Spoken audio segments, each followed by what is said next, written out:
Hello student, good morning to all of you. आइए आज हम लोग परिसीमन के बारे में जानेंगे परिसीमन क्या है और परिसीमन आयोग क्या है, और फिर उसके बाद परिसीमन आयोग में कौन अध्यक्ष होते हैं, कितने सदस्य होता है, इन सब के बारे में जानेंगे। लेकिन सबसे पहले अभी जो है वर्तमान में जम्मू कश्मीर में परिसीमन के ऊपर जो है काम हो रहा है, जिससे कि हर जगह जो है न्यूज़पेपर में, हर एक चैनल पर जो है जम्मू कश्मीर में परिसीमन के ऊपर जो काम हो रहा है तो हर जगह इसके बारे में दे रहा है। तो जम्मू कश्मीर के साथ साथ जो है हम परिसीमन आयोग के बारे में भी जान लेंगे। तो जम्मू कश्मीर में जैसा कि हम लोग जानते हैं कि सितंबर 2019 में, अगस्त 2019 में जम्मू कश्मीर से 370 को जो है हटा दिया गया है। तो अब जो है वहाँ पे जैसे भारत के अन्य राज्य में जैसे चुनाव होता है, उसी प्रकार से जम्मू कश्मीर में भी चुनाव करने का भारत सरकार जो है प्लान किया है। तो इसमें क्या करना होगा, पहले तो जम्मू कश्मीर में 370 था तो वो अपने हिसाब से चुनाव कराता था, अपने हिसाब से सारा काम करता था। लेकिन अब भारत का अभिन्न राज्य जैसे कि अदर स्टेट है भारत के लिए, उसी तरह से जम्मू कश्मीर भी है। तो अब जम्मू कश्मीर के विधानसभा में कैसे चुनाव होगा और किस प्रकार से किया जाएगा, कहाँ कितना सीट बढ़ेगा, कहाँ कितना सीट घटेगा, कहाँ जनसंख्या के अनुपात में जो है कितना सीट होना चाहिए, तो ये जो है परिसीमन आयोग ही करते हैं। तो सबसे पहले हम अभी वर्तमान में जो जम्मू कश्मीर में परिसीमन के ऊपर क्या हो रहा है, इसी को समझते हुए हम आगे परिसीमन आयोग के बारे में समझेंगे। तो अभी क्या है कि सुप्रीम कोर्ट की पूर्व जस्टिस CEC यानी चीफ इलेक्शन कमीशन और प्रदेश के इलेक्शन कमिश्नर और विधानसभा में सीटों में बदलाव का एक खाका खींचा है। साथ में आपने देखा होगा कि एक मीटिंग हुआ है जिसमें कि जम्मू कश्मीर के सारे नेता के साथ साथ केंद्र के प्रधानमंत्री हमारे जो मोदी जी हैं, अमित शाह जी हैं गृह मंत्री, और अन्य नेताओं ने जो है उसमें भाग लिया। तो जानते हैं कि उसमें क्या हुआ है। जम्मू कश्मीर में विधानसभा सीटों के परिसीमन के लिए बनाए गए 3 सदस्यों का आयोग 4 दिन के दौरे पर पहुंच गया है। जम्मू कश्मीर में विधानसभा के सीटों के परिसीमन के लिए जो है 3 सदस्य बनाया गया है, जो कि 4 दिन के दौरे पर वो जम्मू कश्मीर पहुंच गया है। और मंगलवार से शुरू हुए इस दौरे में आयोग के मेंबर राजनीतिक दलों और अफसरों से मुलाकात करेंगे। यानी कि वहाँ पे जो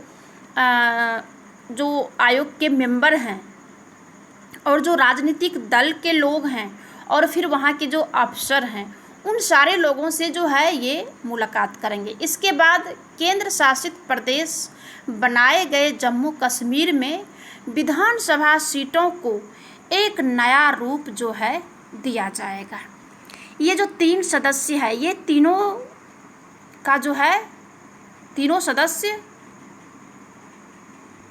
फरवरी 2020 में बनाया गया था।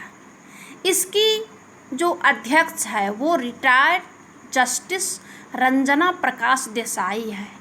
वही मुख्य निर्वाचन आयुक्त यानी कि CEC इलेक्शन कमीशन जो है, chief election commission Sushil Chandra जी जो हैं, और जम्मू कश्मीर के जो चुनाव आयुक्त केवल कुमार शर्मा, यानी केवल नाम है केवल कुमार शर्मा, इसके जो सदस्य हैं।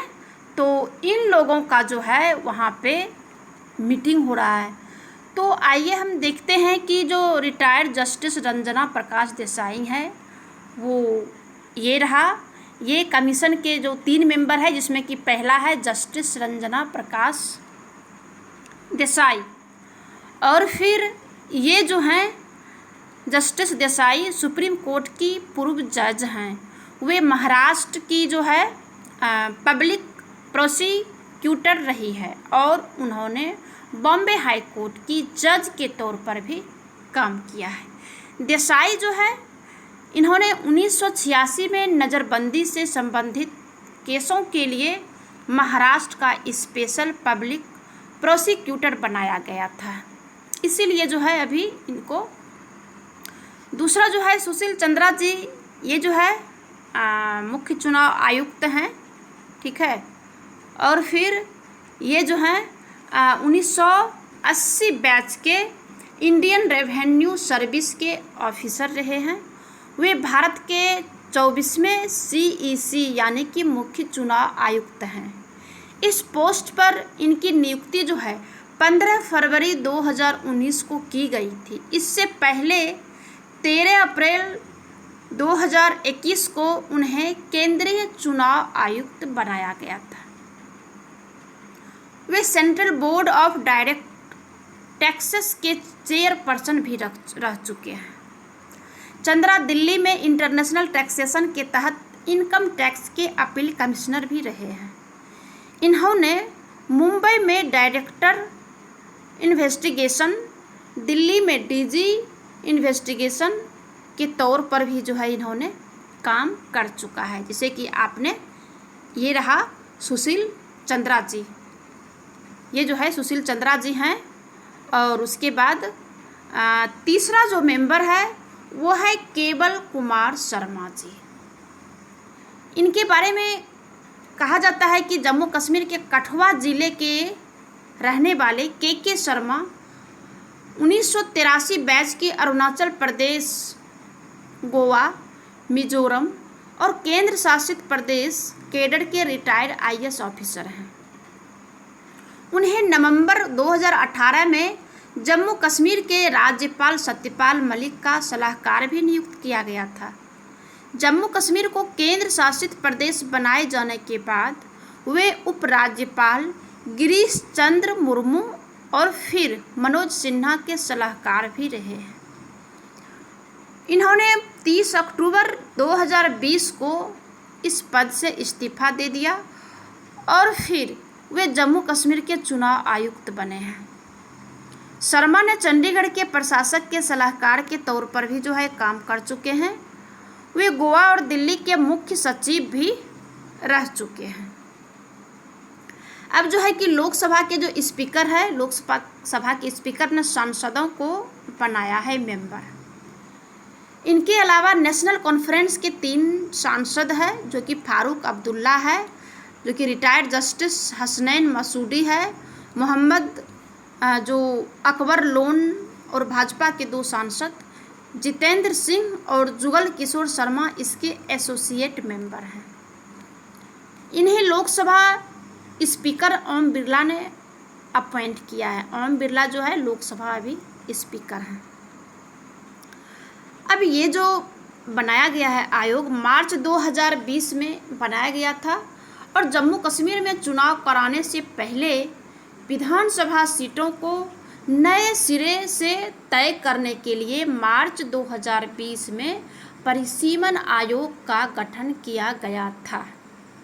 कोरोना महामारी को देखते हुए मार्च 2021 में इसका कार्यकाल 1 साल के लिए बढ़ा दिया गया है।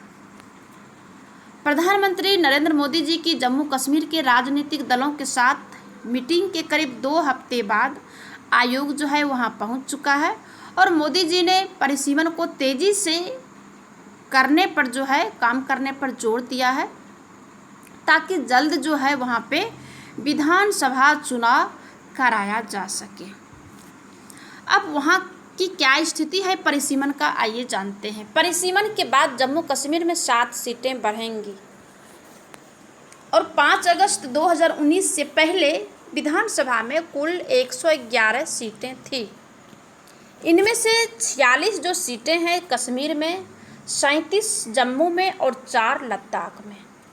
पाकिस्तान के कब्जे वाले कश्मीर, जिसे कि पॉक कहते हैं, उसके लिए 24 सीटें जो है रिजर्व रखी गई है। इस हिसाब से अब तक जो है जम्मू कश्मीर विधानसभा की 87 सीटों पर चुनाव अभी तक जो है होते रहे हैं और अलग केंद्र शासित प्रदेश बन जाने के बाद लद्दाख की 4 सीटों को हटा दिया गया है, इसीलिए कि जम्मू कश्मीर से लद्दाख को अलग एक स्टेट बना दिया गया है, जो कि केंद्र शासित प्रदेश जो है वो है अभी। अब आइए जानते हैं कि जम्मू कश्मीर की जो है परिसीमन आयोग जम्मू कश्मीर पुनर्गठन कानून 2019 के प्रावधानों के तहत जम्मू कश्मीर में लोकसभा और विधानसभा क्षेत्रों का परिसीमन करेगा। जिस समय पिछले 2019 में ही जम्मू कश्मीर से 370 जैसे हटा, उसी साल जो है यानी 2019 में ही परिसीमन आयोग का वहाँ पर जो है जम्मू कश्मीर में पुनर्गठन एक कानून बनाया, जिसमें कि लोकसभा और विधानसभा के क्षेत्रों का जो है परिसीमन करेगा, यानी कि जहाँ जितना जनसंख्या है, जनसंख्या के अनुपात से जो है लोकसभा का सदस्य और फिर विधानसभा का सदस्य का जो है वहाँ पे पद को सृजित किया जाएगा, क्योंकि परिसीमन में यही होता है। ज्ञात हो कि अगस्त 2019 में केंद्र सरकार द्वारा कश्मीर के 370 के विशेष प्रावधानों को खत्म कर दिया गया और 31 अक्टूबर 2019 से जम्मू कश्मीर और लद्दाख 2 अलग अलग केंद्र शासित प्रदेश बन गए। अब जो है जम्मू कश्मीर पुनर्गठन कानून 2019 की धारा 60 के तहत परिसीमन के पश्चात जम्मू कश्मीर केंद्र शासित प्रदेश में विधानसभा सीटों की संख्या 107 से बढ़कर 114 की जाएगी, क्योंकि विभाजन से पूर्व जो है जम्मू कश्मीर राज्य की विधानसभा में 111 सीटें थी।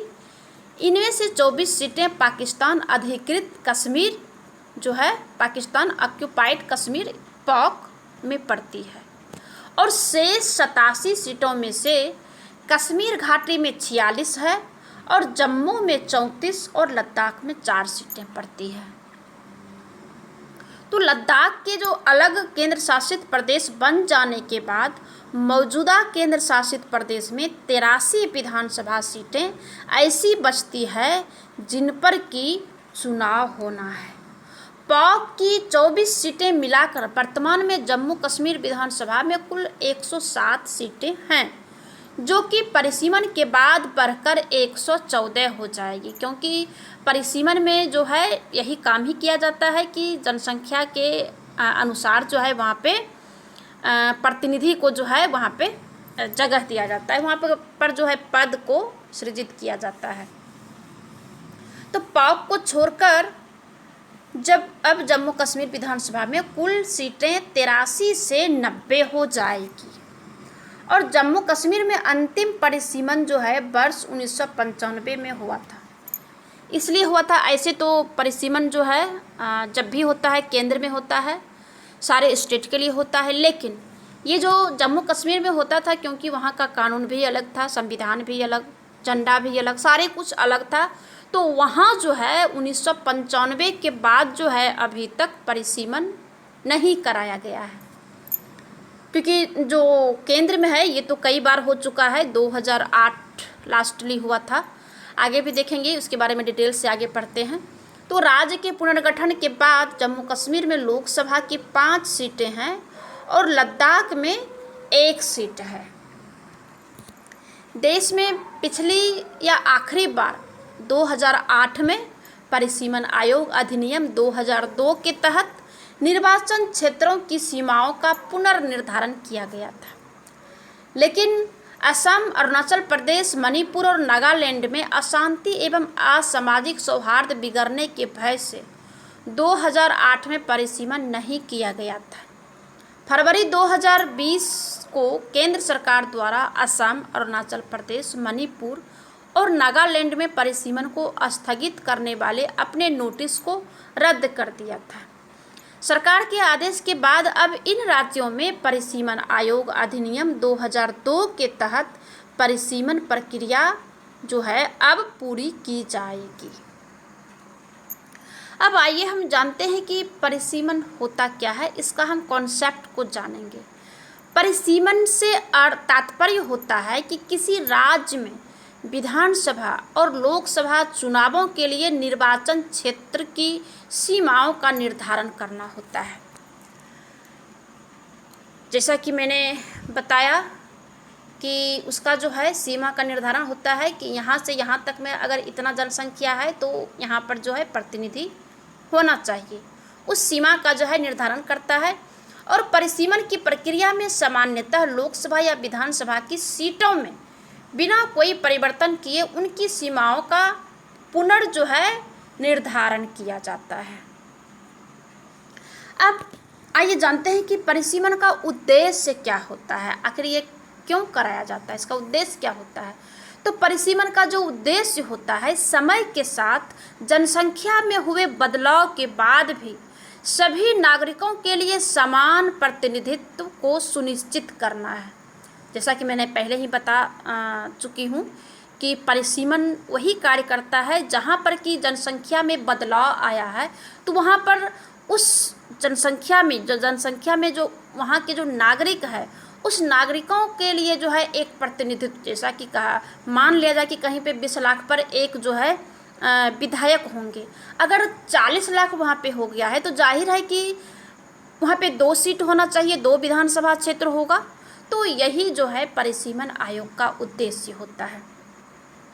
जनसंख्या के आधार पर निर्वाचन क्षेत्रों का उचित विभाजन करना, जिससे प्रत्येक वर्ग के नागरिकों को प्रतिनिधित्व का समान अवसर प्रदान किया जा सके और अनुसूचित वर्ग के लोगों के हितों की रक्षा के लिए आरक्षित सीटों का निर्धारण भी परिसीमन की प्रक्रिया के तहत ही किया जाता है।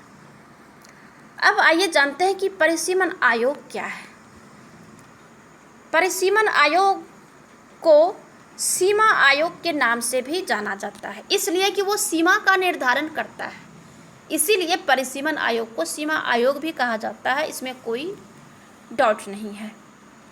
आगे है कि प्रत्येक जनगणना के बाद भारत की संसद द्वारा संविधान के अनुच्छेद 82 के तहत एक परिसीमन अधिनियम लागू किया गया है, यानी एक अधिनियम लागू किया गया है अनुच्छेद 82 के तहत कि जो है प्रत्येक जनगणना से ही पता चलता है कि कहाँ कितना जनसंख्या बढ़ा है, तो उस जनसंख्या का प्रतिनिधित्व करने के लिए वहाँ पर विधानसभा या लोकसभा में क्षेत्र को निर्धारित किया जाता है।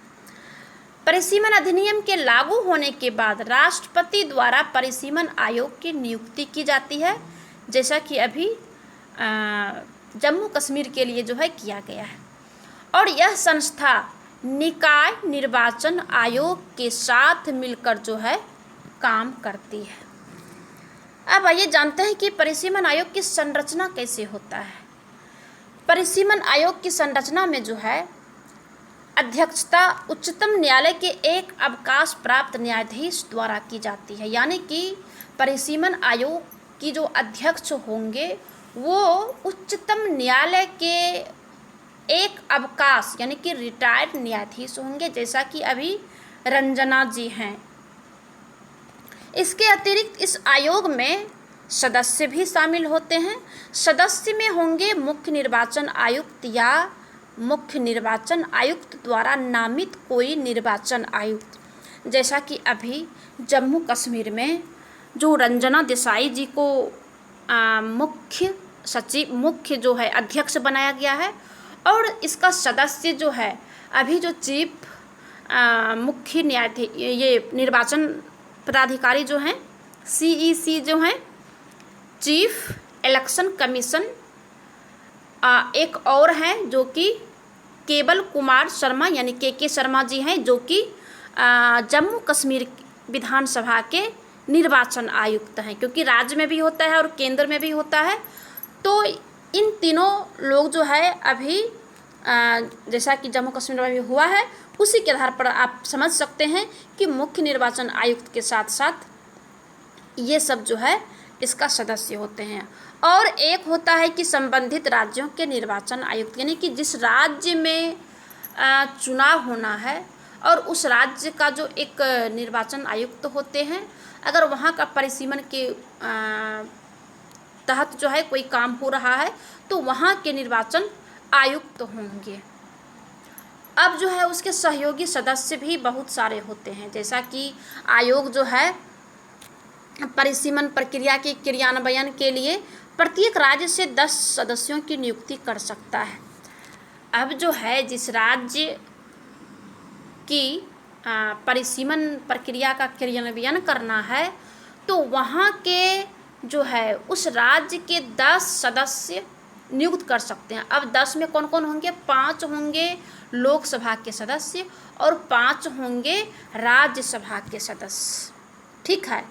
उसके बाद ये सब जो है सहयोगी होते हैं। उसके बाद सहयोगी सदस्यों को लोकसभा स्पीकर और संबंधित राज्यों के विधानसभा स्पीकर, क्योंकि राज्य में भी जो है विधानसभा ये स्पीकर होता है, तो ये दोनों जो है इसको जो है नामित करेंगे कि कौन आदमी जो है किसको जो है हम सहयोग में रख सकते हैं। इसके अतिरिक्त परिसीमन आयोग आवश्यकता पड़ने पर और अधिकारियों को भी बुला सकते हैं, जैसे में कि महापंजीयक एवं जनगणना आयुक्त भारत, और दूसरा जो है भारत के महासर्वेक्षक भी रह सकते हैं, और आगे केंद्र अथवा राज्य सरकार से कोई अन्य अधिकारी भी रह सकते हैं, और भौगोलिक सूचना प्रणाली का कोई विशेषज्ञ, यानी कि जिसे क्षेत्र के बारे में जिसे ज़्यादा नॉलेज है, विषय विशेषज्ञ जो होते हैं तो एक वो भी रहेंगे,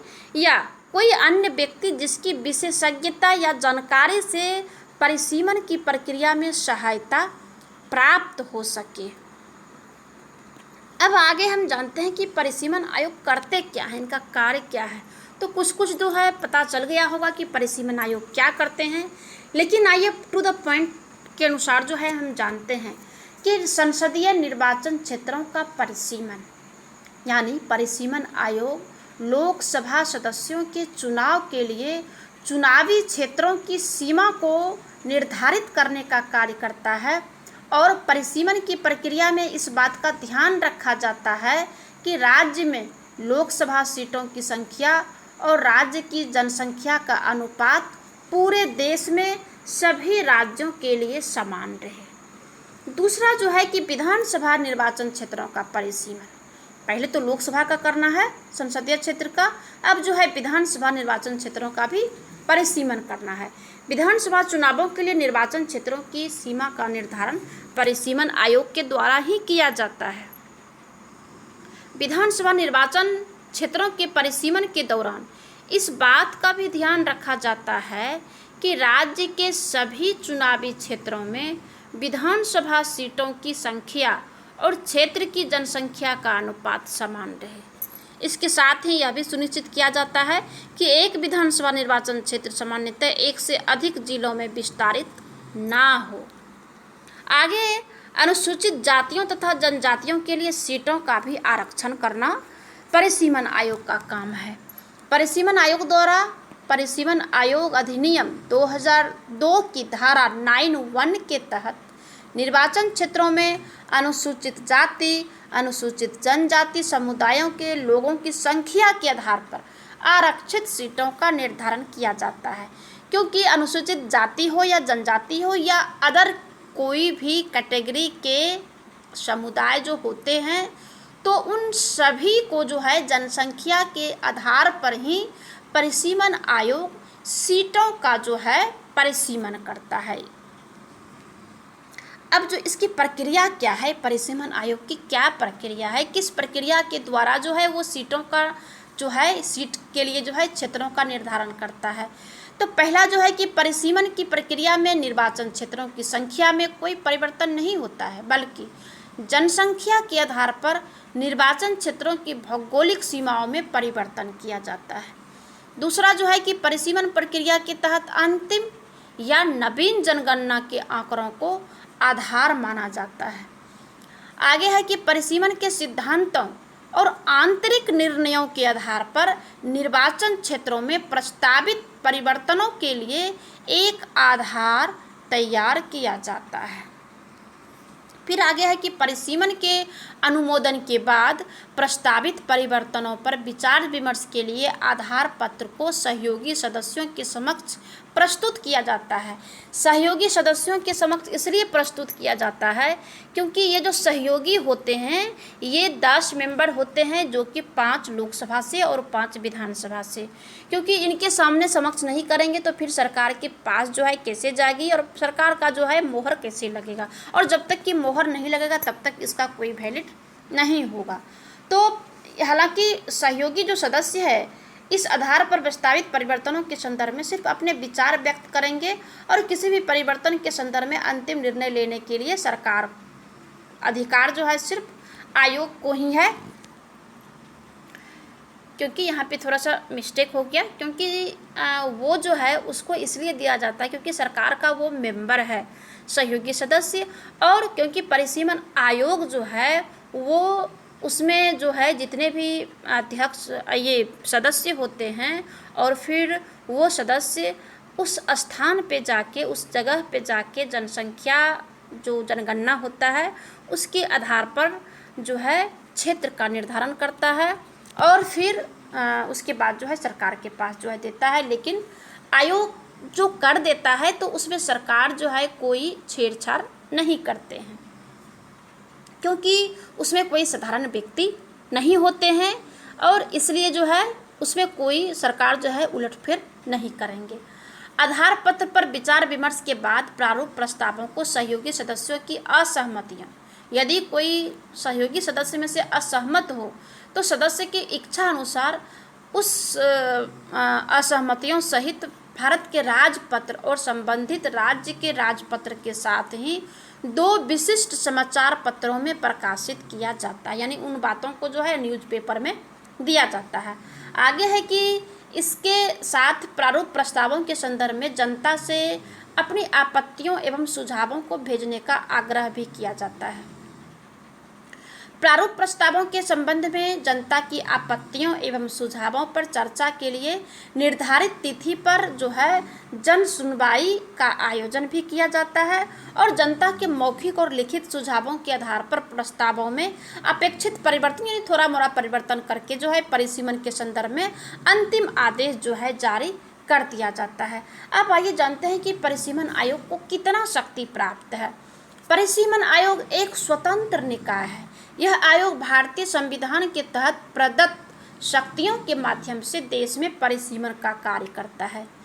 परिसीमन आयोग के आदेश राष्ट्रपति द्वारा निर्दिष्ट तिथि से लागू होता है और आयोग के आदेशों को कानून की तरह जारी भी किया जाता है और इन आदेशों को किसी भी न्यायालय में चुनौती भी नहीं दी जा सकती है।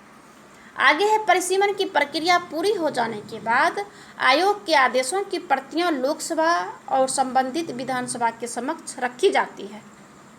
लोकसभा या विधानसभा को परिसीमन आयोग के आदेशों में किसी भी प्रकार के संशोधन की अनुमति नहीं दी गई है। अब आइए परिसीमन आयोग कब से शुरू हुआ है इसके बारे में जान लेते हैं।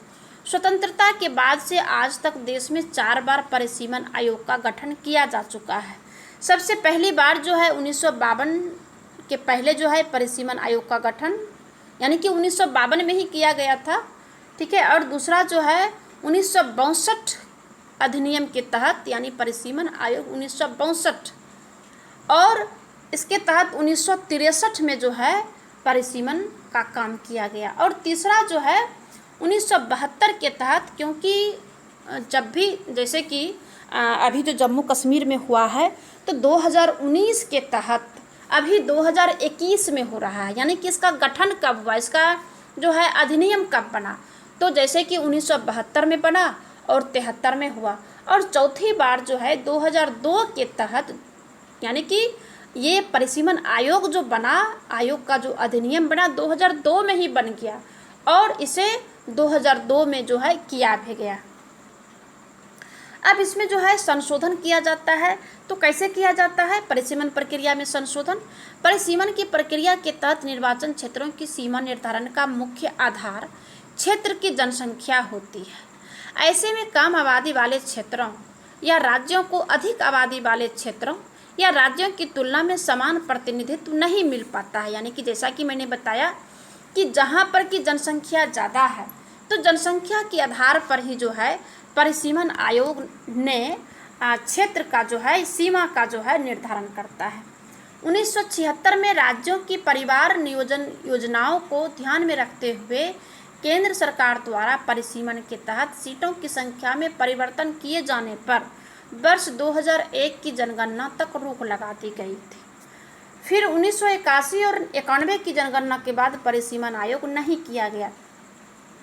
ये जो है 2001 तक जो रोक लगा दिया गया था इसलिए क्योंकि सरकार ने परिवार नियोजन के तहत जो है कुछ काम किया था, तो उन लोगों को लगा होगा कि परिवार नियोजन के प्रति जो है लोग जागरूक हो गए हैं, तो हो सके जो है जनसंख्या जो है धीरे धीरे कमेगा और कम हो गया होगा। तो इसी के तहत जो है परिसीमन आयोग 2001 तक जो है रोक लगा दिया गया था। आगे जो है 1981 में 91 की जनगणना के बाद परिसीमन नहीं किया गया और 2002 में संविधान के 84वें संशोधन के बाद इस प्रतिबंध को 2026 तक के लिए बढ़ा दिया गया। यानी कि जो 2001 में जो रोक लगाया गया तो 2002 में क्या किया कि 84वें संशोधन किया गया और संशोधन करके इसे जो है इस रोक को 2026 तक बढ़ा दिया गया है कि 2026 तक कहीं भी परिसीमन का काम नहीं होगा। फिर आगे परिसीमन की प्रक्रिया को प्रतिबंधित करने के पीछे सरकार का तर्क था कि 26 तक सभी राज्यों में जनसंख्या वृद्धि का औसत जो है समान हो जाएगा, जैसा कि मैंने पहले ही बताया। और 84वें संशोधन के अनुसार 2026 की जनगणना के आंकड़े जारी होने तक लोकसभा का परिसीमन वर्ष 1971 की जनगणना के आधार पर ही किया गया। यानी कि 1971 में जो जनगणना हुआ था उसी के आधार पर परिसीमन आयोग जो है काम किया था। साथ ही राज्यों के विधानसभा क्षेत्रों का परिसीमन वर्ष 2001 की जनगणना के आधार पर किया जाएगा।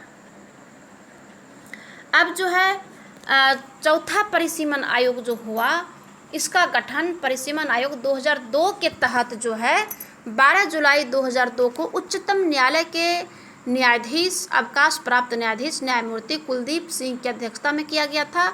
और ये आयोग ने 2007 में केंद्र सरकार को सुझाव भेजा था, परंतु इन्होंने जो है लागू नहीं किया क्योंकि उच्चतम न्यायालय के हस्तक्षेप के बाद जनवरी 2008 में cabinet committee on political affairs ने परिसीमन आयोग की सिफारिशों को जो है मंजूरी दे दी थी। उसके बाद परिसीमन प्रस्तावों पर राष्ट्रपति की मंजूरी के बाद देश के कई राज्यों में परिसीमन की प्रक्रिया पूरी की गई और देश में सबसे पहले कर्नाटक राज्य में परिसीमन आयोग 2002 की सिफारिशों के आधार पर विधानसभा चुनाव हुए थे और वर्तमान में अभी जम्मू कश्मीर में जो है हो रहा है।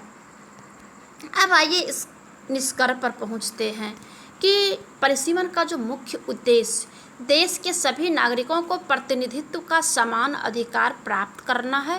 परिसीमन के माध्यम से जम्मू कश्मीर लद्दाख केंद्र शासित प्रदेशों में विभाजन के पश्चात उत्पन्न हुए राजनीतिक असंतुलन को दूर करने की सहायता करेंगे। साथ ही पूर्वोत्तर राज्य जैसे कि असम हो गया, नागालैंड हो गया, मिजोरम राज्यों में भी जो है परिसीमन के माध्यम से 73 से वर्तमान तक क्षेत्र की आबादी हुए परिवर्तनों के अनुरूप निर्वाचन क्षेत्रों का पुनर्निर्धारण किया जाएगा। तो आज इतना ही।